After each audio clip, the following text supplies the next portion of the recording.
Hi, this is the AI Storyteller. I'm Mark. The book I am interpreting for you in this issue is an Australian novel called The Thorn Birds by Colleen McCullough. The Thorn Birds revolves around the love affair between the protagonist, Maggie, and the priest, Ralph. The novel follows the experiences and emotional journeys of 3 generations of an immigrant family in Oceania from 1915 to 1969. It was published in 1977 and was nominated for the top 10 best-selling books in the United States that year, alongside The Godfather. Later, it was adapted into a television series and hailed as the Australian equivalent of Gone with the Wind. The Thorn Birds has remained popular to this day, with total global sales exceeding 30 million copies. However, some people consider it merely a romance novel without much cultural depth or value. This is not the case. The Thorn Birds explores various themes beyond love, including suffering and female consciousness. The predicaments faced by several main characters in the novel provide a glimpse into the hardships encountered by individuals. The female characters, led by the protagonist Maggie, demonstrate their pursuit of true love and their struggle against fate, revealing the process of awakening of female consciousness in Western society. In The Thorn Birds, Colleen McCullough drew heavily from her own life experiences to create a profound imprint. She used her personal background and upbringing as inspiration for the novel. To better understand this work, let's briefly explore McCullough's life. McCullough was born in 1937 into a working-class family on a ranch in Australia. Her childhood was bleak, as her family suffered from a hereditary obesity condition, and she was often ridiculed and shunned. Her father was indifferent and irresponsible in his marriage and showed no concern for the family. It was only upon his death that McCullough and her family discovered that he was simultaneously married to 3 other women. Her mother was cold and stingy. For a long time, McCullough's only solace was her younger brother, Carl. Whenever their parents argued or fought, Carl would accompany her in the darkness, comforting her as she cried. Unfortunately, Carl died while trying to save someone from drowning, and their father even refused to pay for bringing his body back. One can imagine the magnitude of the trauma left in McCullough's heart due to such extreme family circumstances. In her adulthood, she developed rather extreme views on family, marriage, love, and children. Even when interviewed at the age of nearly 70, McCullough still expressed dissatisfaction with her original family. However, the shadows cast by her family propelled her to constantly reflect on the difficulties of life and nourished her creativity. McCullough had an interest in literature from a young age. As she grew up, she pursued a medical degree and became a neurophysiologist while also pursuing her writing. In the 1960s and 1970s, she traveled to England and the United States, a time when the women's liberation movement was gaining momentum and female self-awareness was increasing. The Thorn Birds was completed against this backdrop, and McCullough poured her feelings and reflections on suffering into the work. Prior to the age of 40, McCullough faced financial difficulties, but the success of The Thorn Birds brought her financial freedom. Consequently, she abandoned her research in neurophysiology and devoted herself wholeheartedly to literary creation. McCullough passed away in 2015, leaving behind more than 20 works, but when people mention her, they still remember The Thorn Birds. This novel's title comes from an ancient legend. There is a bird that spends its entire life searching for a thorn tree, and when it impales itself on the longest and sharpest thorn, it sings the most beautiful song in the world until it dies. McCullough wants to convey a message through the thornbird. All beautiful things require unimaginable sacrifices. The main characters in this novel, regardless of gender, are like the thornbird, relentlessly pursuing their goals and willingly embracing the longest and sharpest thorn, facing hardship. This analysis consists of 2 parts. In the first part, let's understand the main plot of The Thornbird together. In the second part, we will explore McCullough's exploration of suffering in the book. During the discussion, we will also talk about the specific symbolism of the thornbird, what kind of thorns the main characters choose, and the struggle of 3 generations of women in this family. Part 1. Let's first understand the main plot of The Thornbird. The Thornbird tells the story of 3 generations of the Cleary family, who are immigrants from Oceania. The main representatives of this family, like clues, connect the main storyline of the novel. The novel is divided into 7 parts, and each part is titled with the name of a main character. The title of the first part is Maggie, which is the name of the female protagonist. Maggie was born into a working-class family on a ranch in New Zealand. She has a lot of siblings, but she is the only girl. During her childhood, she experienced indifference and exclusion. Her mother, Fiona, only cared about her eldest brother and was indifferent to the other children. And her father, Paddy, only showed concern for her based on gender differences, such as forbidding Maggie from changing clothes with her brothers from an early age. At the beginning of the novel, 4-year-old Maggie receives a cloth doll, which is the birthday gift she has been looking forward to. However, the doll is soon destroyed by her 2 mischievous older brothers. Her older brother Frank is the kindest to Maggie among all the siblings, and he helps her repair the doll. Frank, who was approaching adulthood at that time, was an important labor force in the family. There was a subtle tension between Frank and his father, Paddy. They had no similarities in terms of skin color, height, or personality. In fact, Frank was not Paddy's child. He was the illegitimate child of Maggie's mother before marriage, and he had a half-sibling relationship with his younger siblings. Maggie's mother, Fiona, was born into a noble immigrant family, while her father, Paddy, was a poor Irish ranch worker. Fiona ended up marrying Paddy because she fell in love with a married man and became pregnant before marriage. Fiona's family couldn't tolerate this situation and expelled her from their home, forcing her to marry Paddy. Frank, however, was unaware of his true parentage. He was very close to his mother since childhood and maintained a polite and distant relationship with his father. The male protagonist of the novel is Ralph, a priest. The title of the second part of the novel is his name. Ralph and Maggie's love story forms the main storyline of the novel. Ralph is handsome, but in his early years, he did not achieve much success within the church system and was assigned to the remote pastoral district of Drogheda in Australia. The richest woman in this district is Mary, Paddy's sister. Although both siblings were born into poor Irish families, their circumstances diverged greatly after they arrived in Oceania. Paddy went to New Zealand and struggled to make a living with his large family on a ranch. Mary, on the other hand, went to Australia and married a capitalist, becoming a wealthy lady after her husband's death. With no children of her own and to prevent her wealth from being taken away, Mary refused to remarry. In her old age, as she became less capable, she telegraphed her brother's family in New Zealand and called them to Australia to help manage the ranch and property.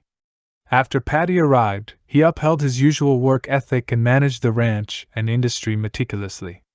Mary was also the benefactor of the Drogheda District Church, and Reverend Ralph was respectful and obedient in her presence. After Paddy arrived, Mary entrusted Ralph to go to the train station. At the station, 28-year-old Ralph met 9-year-old Maggie, marking the beginning of their fateful connection for the rest of their lives. In their initial interaction, Ralph only saw Maggie as a neighbor's little girl and cared for her like an older brother. Gradually, Maggie grew into a charming young girl, and her feelings for Ralph transformed from childish admiration to teenage infatuation. Ralph was Maggie's support in her childhood and the embodiment of teenage romantic dreams. In her family, her father didn't know how to love her, and her mother practically ignored her existence. Ralph explained the mysteries of life to her and helped her through the crises of adolescence. She confided all her secrets to Ralph. Even her later husband had a similar appearance to Ralph. Ralph grew up in a strong religious atmosphere, and after graduating from seminary, he naturally became a priest. He had a head of curly hair, captivating and lively eyes, and a nearly perfect physique. His angelic appearance made people believe that Ralph was the embodiment of God on earth.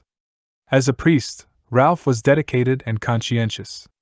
He meticulously carried out the church's mission and fulfilled his duties. When the parishioners suffered from fires or floods, he would rush to help them and assist in preserving their property and livestock. He sincerely helped women and children, helping them overcome difficulties and alleviate their worries. Before meeting Maggie, Ralph had a strong religious faith, but Maggie awakened the humanity within him. As Maggie grew older, Ralph's love for her also began to blossom. However, his role as a priest constantly reminded Ralph that he couldn't accept this sinful emotion. Ralph told Meggie, "A priest and a person cannot coexist. If I am a person, then I am not a priest. Meggie, I love you, I will always love you, but I am a priest. I can't do this." The affection between the two was noticed by Meggie's Aunt Mary. Out of jealousy and a desire for control, Mary played a mischievous trick in her will before she passed away. She overturned the old will and made a new one, in which she donated her entire fortune of £13 million to the church instead of leaving it to her brother.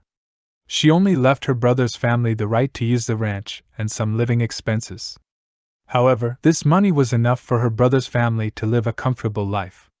The bizarre aspect of this arrangement was that Ralph brought such a large donation to the church, which would surely lead to his promotion. If Ralph refused the promotion and chose to be with Meggie, their love would certainly be discovered. In the midst of choosing between love and future prospects, Ralph gave up on love and chose to pursue power, going to the Vatican in Rome, the center of the church. The novel then focuses on Meggie's father, Paddy. As the head of the family, he was hardworking but had a volatile temper. At a young age, he carried the burden of taking a life and had to leave his homeland of Ireland and come to New Zealand, where he worked as a laborer on a farm and married Fiona, who had been expelled from her family. Initially, Paddy felt inferior in front of Fiona due to their different backgrounds, and for the first 2 years of their marriage, he didn't dare to share the same bed with her. Over time, Fiona got used to living with Paddy and obeying his every word. The novel describes her as someone who always did as her husband said without objection or complaint. The couple had 7 sons and 1 daughter together. Paddy's relationship with his stepson, Frank, was delicate and sensitive, and they constantly argued in their daily lives. Paddy kept urging Fiona to have more children, which greatly displeased Frank. During one argument, Frank called Paddy a dirty old man. Enraged, Paddy blurted out Frank's true parentage, saying, "Frank, grow up. I know you won't grow tall, but for your mother's sake, your mind should mature. You're no better than the old dog who fathered you, whoever he may be. Thank God, it's no concern of mine." These words completely shattered Frank's connection to his family. After learning about his true identity, Frank resolutely left home, severing ties with his family. Although Paddy's sister did not leave him any inheritance, he had no complaints and continued to work diligently with his sons on the land. Through Paddy's character, we can see the optimistic, simple, and primal humanity of early Australian immigrants. However, the good times didn't last long. One day, Paddy encountered a severe storm in the wilderness. Lightning ignited the dry grass of the ranch, and he was burned alive. After Paddy's death, the Cleary family hired a new worker named Luke. Luke was skilled and highly favored by Meggie's brothers. It's worth noting that he bore a striking resemblance to the priest Ralph. As Meggie couldn't have Ralph, to some extent, she saw Luke as a substitute for Ralph, and eventually, the two got married. Although Luke was hardworking, he was extremely selfish and money-oriented. He didn't love Meggie and married her solely for her money. He planned to use Meggie's money to buy a ranch. Shortly after their marriage, he took Meggie to Queensland to cut sugarcane. Meggie became a housekeeper for a family while Luke deposited all of Meggie's money in the bank. Although Paddy never met his son-in-law Luke, both men embodied the typical Australian male immigrant character. They had an extraordinary possessiveness over the land and derived satisfaction from intense physical labor, but they lacked emotional fulfillment in their personal lives. Luke's emotional world was a desert, with all his thoughts focused on money. To earn money, Luke stayed away from Thornburgie for long periods of time, and he even refused to come back to see her when she gave birth to their daughter, Justine. Meanwhile, Ralph had risen to a high position within the church, and the divine constraints on him had quietly loosened. Despairingly, he reflected, "I am a man who can never become a god. To pursue divinity in the human world is nothing but an illusion." Ralph's love for Meggie remained steadfast, and this emotion constantly caused him pain. He finally lost control of his feelings and spent the happiest time of his life with Meggie on a deserted island. Later, In order to take on more important responsibilities in Rome, Ralph once again left Maggie, but she was already pregnant with his child. Maggie decided to leave her husband Luke and return to Drogheda, living with her mother. She gave birth to Ralph's child and named him Dane. The last two parts of the novel focus on the third generation of this family. Maggie's daughter, Justine, and son Dane, have grown up. Justine is independent, self-confident, and as cold-hearted as her grandmother Fiona. On the other hand, Dane bears resemblance to Ralph, with handsome looks and extraordinary qualities. Throughout his life, he has been loved by those around him and possesses infinite devotion to God. By this time, Ralph had achieved a high position. Through the influence of religion, he preserved Rome during the war and received acclaim. However, his heart was always concerned about Maggie. When Dane reached adulthood, he made the decision to devote himself to God. Helpless, Maggie sent her son to Ralph, but she concealed Dane's true identity. Shortly after becoming a priest, during a journey, Dane drowned while trying to save someone. It was only after Dane's death that Ralph discovered he was his own son. Ralph was devastated, unable to recover, and eventually suffered a heart attack, dying in Maggie's arms. Part 2. We have explored the main plot of To Kill a Thornbird together. You must have noticed that the main characters in this family have all experienced various hardships.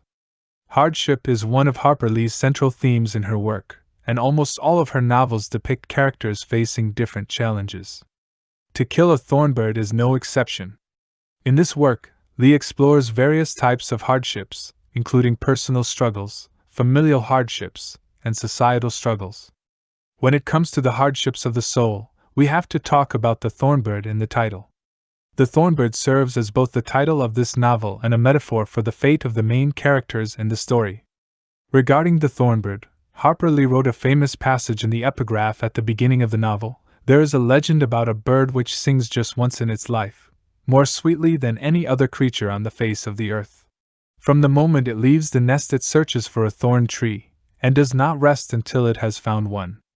Then, singing among the savage branches, it impales itself upon the longest, sharpest spine. And dying, it rises above its own agony to out-carol the lark and the nightingale. One superlative song, existence the price. But the whole world stills to listen, and God in his heaven smiles. For the best is only bought at the cost of great pain. The main characters in the novel, such as Fiona, Ralph, and Maggie, are all like thornbirds, actively pursuing the sharp and long thorns, embarking on a journey of hardship without counting the cost, repeating the fate of the thornbird. Fiona's chosen thorn is an illicit love affair, Ralph's thorn is the dilemma between love and religion, and Maggie's thorn is Ralph himself. Ralph is a missionary with strong religious beliefs and ambitious aspirations within the church. However, he falls in love with Maggie. Wanting to have both love and power, he finds himself unable to be a good lover or a good clergyman due to the constraints of religion. The dilemma between love and religion fills his life with thorns, causing him lifelong suffering. Ralph once confessed to Maggie, saying, "Truly, I was powerless at that time. I knew where I should go, but I couldn't. Perhaps I would have been a good man with you, although not so dignified. But I simply couldn't do it, Maggie." Maggie's mother, Fiona, chose the thorn of an illicit love affair. She fell in love with a married man and had an illegitimate child. This love affair led to her lifelong tragedy. She was ostracized by her family and abandoned by society. Her son, Frank, also suffered from public opinion because of it. Although the past love affair was short-lived and rarely mentioned by Fiona, she remained faithful to this sharp thorn throughout her life, reminiscing about that profound love, causing herself to bleed like a thornbird. While the mother fell in love with a married man, Maggie fell in love with a priest, and her suffering, like her mother's, was profound. Fiona accepted her fate, and Maggie also considered submitting to her loveless marriage with Luke and conforming to the conventional life accepted by society. She also wanted to compromise with her current circumstances. However, in the end, she chose love with Ralph and became pregnant with his child. Maggie was well aware of the thorn and suffering she had willingly chosen. She once said to Ralph, "Everyone sings their own little song, believing it is the most beautiful sound the world has never heard. Don't you understand? We create our own thicket of thorns, and we never stop to calculate the cost. All we do is endure the agony and convince ourselves that it is very much worth it. Harper Lee has a famous quote: "Love, flowers, and honor are all worth cherishing, yet every beautiful thing carries a deadly poison. Even a drop of wine contains sorrow." To Kill a Thornbird is a perfect embodiment of this quote. It reveals the truth to us: true love and all beautiful things come at an unimaginable cost. In this sense, if someone becomes excessively obsessed with a desire, such as power, money, or love, they are essentially like thornbirds, constantly searching for sharp and long thorns, and are likely unable to escape the fate of the thornbird. We can see the pain suffered by these thornbirds in the book as individual soul suffering. Fiona and Maggie are both mothers, and their pain naturally affects the next generation, to some extent leading to unhappiness in family life. Taking Fiona as an example, from the perspective of the original family, the misfortunes experienced by Patty and Fiona's children in later life are directly related to the absence of paternal love and the indifference of maternal love in their childhood. Fiona expresses her maternal love to her children either passionately or indifferently. The emotional investment she puts into her son Frank surpasses her love for the entire family, reflecting her nostalgia and obsession with past love affairs. Under the envelopment of this extreme motherly love, Frank becomes a tragic character unable to break free from his own self. Fiona's attitude towards Maggie is one of indifference because her daughter reminds her of her own miserable female destiny. Fiona once confided to Ralph about the pain Maggie's existence brings her, saying, "What is a daughter? She only reminds you of pain. I try my best to forget that I have a daughter." Fiona's indifference has a dual impact on Maggie. On the one hand, craving for maternal love, Maggie equates her life pursuit with having her own marriage and husband. On the other hand, when her marital dreams are shattered, she follows her mother's approach and treats her own daughter, Justine, with indifference, channeling most of her love towards her and Ralph's children. As a result, Justine develops a resistance to affection, starting a new cycle of fate. However, later, with the death of her brother, Justine returns to the family and chooses reconciliation with her mother. Speaking of Fiona, Maggie, and Justine, let's briefly extend the topic to discuss the spirit of resistance and the growing awareness of women in these three generations. Fiona could have obeyed the family's arrangements and married a suitable husband, but she fell in love with a married man and had an illegitimate child. As a result, she was expelled from her family and became an ordinary housewife. On the surface, she obeyed her husband, bore all burdens, and never mentioned her past love affair. However, in reality, she spent her life fantasizing and reminiscing, pursuing that unforgettable love from the past. This was her greatest resistance to her own marriage. Maggie's marriage, although similar to her mother's, did not choose to be patient and silent. Instead, she chose to fight and boldly pursue her love with Ralph. When she realized that her husband, Luke, was with her for money, and that what she truly wanted was Ralph, she successfully had a secret affair with him and became pregnant with his child. Maggie left her husband, reclaimed control over her own income, and returned to the Drogheda ranch with her child. The transformation of this character shows us that her female consciousness continues to strengthen, and her personality becomes independent, bravely challenging her fate. Maggie's daughter, Justine, is an independent and rebellious woman with a vibrant personality. Her female consciousness is fully awakened, and she not only pursues love and marital freedom, but also seeks independence in her personality. The previous two generations of women viewed marriage as a woman's destiny, but Justine seeks to find herself and fulfill her own career. She becomes an actress because she believes that only on stage can she cry and laugh freely and rediscover herself. Fiona and Maggie both had unsatisfactory outcomes in their pursuit of true love, but Justine's life, whether in career or love, has a fulfilling ending. This implies that modern women need to maintain economic and personal independence in order to achieve equal and respected status in love. Let's return to Colleen McCullough's exploration of suffering in the book. In addition to individual and family-level suffering, in McCullough's writing, war is also a direct cause of individual suffering. It not only destroys lives and causes physical harm to combatants, but also results in economic losses and leaves people with incurable psychological trauma. As we open the Thorn Birds, we will discover that Drogheda, as depicted by McCullough, is a representation of life in Australia, free and full of warmth. McCullough imagines it as an Eden, filled with romanticism. However, in the novel, we also see that the people living in this Eden experience dual physical and psychological pain in the ever-changing 20th century. We know that Paddy is an immigrant from Ireland, which was once a colony of Britain. During World War II, Paddy's sons in the family consciously saw themselves as British soldiers and eagerly prepared to sacrifice themselves for the country. Some enlisted in the military, while others stayed in Drogheda to produce essential supplies for the war effort, such as wool, fat, and cotton. However, as the members of Paddy's family witnessed the bloody brutality of the battlefield, experienced the Great Depression, and faced the hardships of life, they gradually realized the ugliness of war. The consequences of war are not prosperity but rural depression. It's getting harder and harder to make a living. The people of Drogheda discovered from the returning soldiers that war not only brings physical injuries but also mental trauma. The book states, the soldiers left in high spirits, eager and laughing, but returned home in silence, speaking few words, rarely seen smiling. Paddy's family had a pair of twin brothers who were once eager to go to war. However, when they returned from the battlefield, those around them noticed that men who had experienced intense combat never mentioned those battles, refused to join veterans' clubs and associations, and they didn't want to attend the banquets held in their honor. The twin brothers were even afraid to interact with women. Maggie couldn't understand the changes that occurred in the twin brothers. One of the twins named Jims told Maggie that his pain was something he couldn't discuss with women. Maggie retorted, "What will you do after all this is over and you get married? Won't you even tell your wife?" Jims replied, "Get married? I don't think so. The war took everything from a man. We once yearned to go to war, but now we're wiser.